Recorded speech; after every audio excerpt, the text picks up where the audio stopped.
कीर्तन करें, तो आप जब जप करने या कीर्तन करने या मंत्र जाप करने या उपवास करने के लिए जब तैयार हो और आगे बढ़े, उपवास करते समय, तब साधना करते समय कोई परिवार का व्यक्ति आकर यदि आपका हाथ पकड़कर उठा दे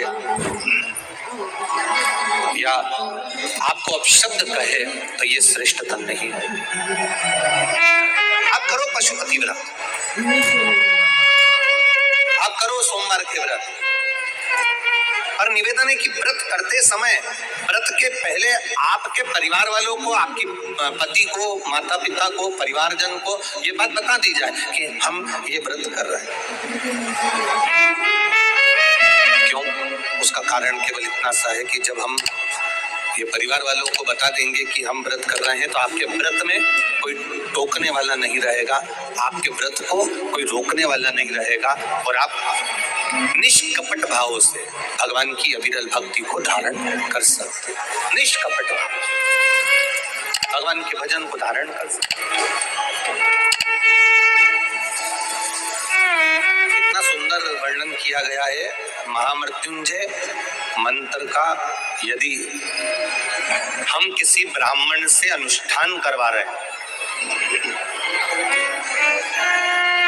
महामृत्युंजय मंत्र का यदि हम किसी ब्राह्मण से अनुष्ठान करवा रहे हैं, शिव महापुराण की कथा कहती है, अनुष्ठान पत्नी करवा रही है या पति करवा रहा है, सास करवा रही है या ससुर करवा रहा है, घर का जेठ करवा रहा है या जेठानी करवा रही है, शिव महापुराण की कथा कहती है जितने लोग आपके घर में रह रहे हैं, जितने लोगों के साथ आप 24 घंटे घर के अंदर रह रहे हैं, जब हम पशुपति व्रत करें या महामृत्युंजय का अनुष्ठान किसी ब्राह्मण से करवा रहे हैं या मंदिर में हम अनुष्ठान करवा रहे हैं, तो भी हमारे चित्तवृत्ति से हमारे परिवार वालों को ये मालूम होना चाहिए कि मैंने उन ब्राह्मण के द्वारा अपने परिवार के हित के लिए, अपने बुजुर्ग के हित के लिए, अपने घर के हित के लिए मैंने महामृत्युंजय का अनुष्ठान करवाया है।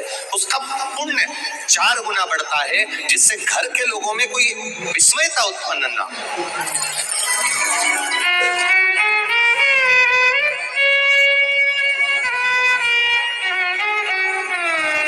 हमारे भीतर कोई विस्मयता उत्पन्न ना हो, हमारे मन के भीतर कोई भेदभाव उत्पन्न ना हो।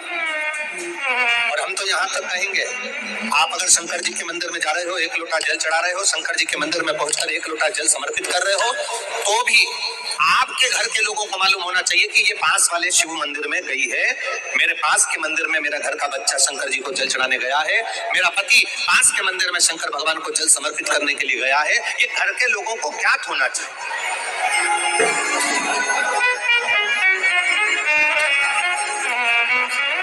के लोगों को ये मालूम होना चाहिए कि ये पास के मंदिर में मेरी धर्म पत्नी गई है, पास के मंदिर में मेरे माता पिता गए, पास के मंदिर में मेरे परिवार के लोग गए। ये आपकी चित्तवृत्ति में और परिवार की चित्तवृत्ति में ये बात रहना चाहिए, छुपा कर नहीं जाना।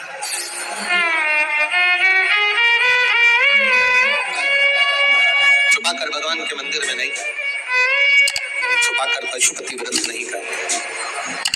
महाराज, शिव महापुराण की कथा वर्णन करती है कि आप भगवान का अगर कोई व्रत, कोई साधना, कोई नियम ले रहे हो, माना आपने कोई व्रत करा, कोई ना करी, पर घर के लोगों को वो ज्ञात होना चाहिए कि ये मंदिर तक जा रही है, ये पशुपति व्रत कर रही है, आराधना कर रही है। आज माता पार्वती जी ने शिव जी के सम्मुख में ये बात कह दी कि मैं एकांत में जाकर भगवान का तप करना चाहती हूँ और एकांत में बैठकर तप करना चाहती हूँ, और उस तप का जो पुण्य है वो आपको देना चाहती हूँ। शंकर भगवान ने तुरंत माता पार्वती जी से कहा, सुनो जगत जननी, सुनो जगदम्बा, सुनो पार्वती, आप तप करो, मना नहीं है, आप साधना करो, मना नहीं है, आप आराधना करो, मना नहीं है, और आप सोचो कि आपकी करी गई तप साधना का पुण्य आप मुझे दे दो, तो भगवान तुरंत कहते हैं, पार्वती जी मुझे आपके तप साधना का पुण्य नहीं चाहिए, आप अपना पुण्य अपने पास में रखो, हमें आपका पुण्य नहीं चाहिए। अभी तक जितनी शिव महापुराण की कथा हुई, उस कथा में आज तक ये बात नहीं निकली जो आज आप लोगों के बीच में इस भोपाल नरेला विधानसभा में जो कथा चल रही है इसमें ये कहना चाह रहे हैं। बड़ा ध्यान लगाकर सुनना। आप अगर 5 महीने तक, 6 महीने तक, 3 महीने तक, 2 महीने तक, 15 दिन, 20 दिन, 1 महीना, 1 साल, 2 साल, 8 साल, 4 साल अगर आपने शंकर भगवान को जल चढ़ाया है तो शिव महापुराण की कथा यहाँ तक कहती है कि आपके घर में अगर कोई व्यक्ति बहुत दयनीय स्थिति में पड़ा हुआ है, हॉस्पिटल में पड़ा हुआ है, कोई तकलीफ में पड़ा हुआ है, श्री शिवाय कोई कष्ट में नमस्ते। पड़ा हुआ श्री शिवाय नमस्ते। श्री शिवाय नमस्ते। तो आप जब भगवान शिव को जल समर्पित करो तो बाबा से ये विनती कर कर भी जल समर्पित कर सकते हो कि मेरे परिवार का एक व्यक्ति, उसका ये साथ में ये हो गया और वो हॉस्पिटल में पड़ा, उसका नाम ये है, गोत्र ये है।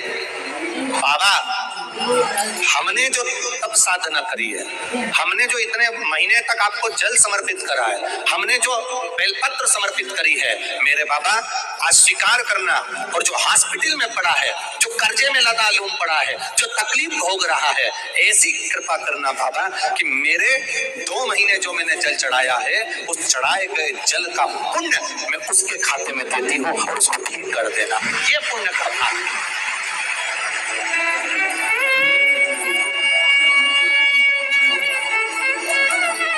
ये पुण्य का भाग। आप अपना पुण्य भी किसी जीव के कल्याण हेतु दे सकते हैं। अब किसी ने एक बार ये कथा सुनी और कथा सुनकर कहा महाराज जी आप कहते हो कि शंकर जी पे चढ़े हुए जल का पुण्य भी हम किसी को दे सकते हैं, क्या शंकर जी को चढ़े हुए जल का पुण्य क्या किसी को दिया जा सकता है? क्यों नहीं दे सकते? क्यों प्रदान नहीं कर सकते? श्री शिवाय नमस्ते। श्री शिवाय नमस्ते।